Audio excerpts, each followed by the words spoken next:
You have to think like, well, what will motivate the person even to take the first step? I think that every step is an important step, but you still need to wonder, where is that motivation going to come from?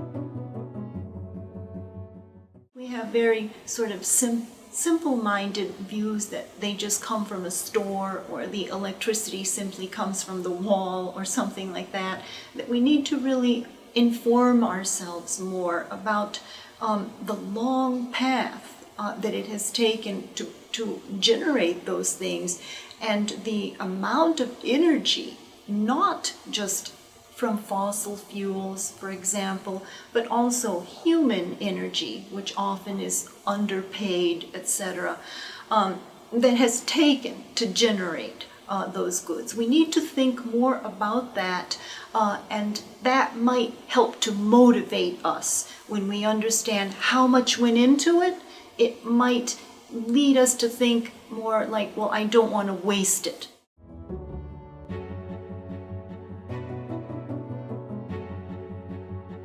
Once we do have a product or good that is just our own personal thing to do with as we choose, that we think more about multiple purposes, that, how can we ourselves reuse that thing? Should we be disposing of it quickly?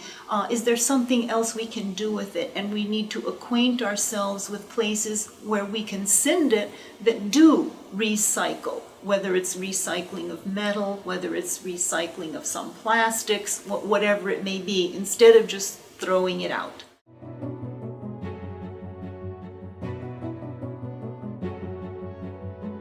If we couple the idea of climate change with things that we already feel are problematic, there is such a thing as unfair labor practices. And we need to understand that unfair labor practices are often the pathway to the massive generation of consumer goods.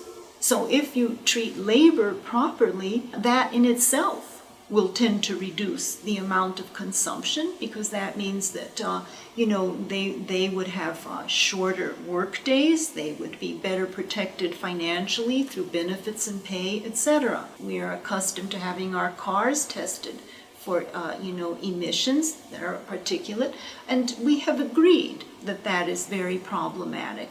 So it's easy, perhaps, if we think in those terms, to also consider that, CO2 emissions are just a step beyond that.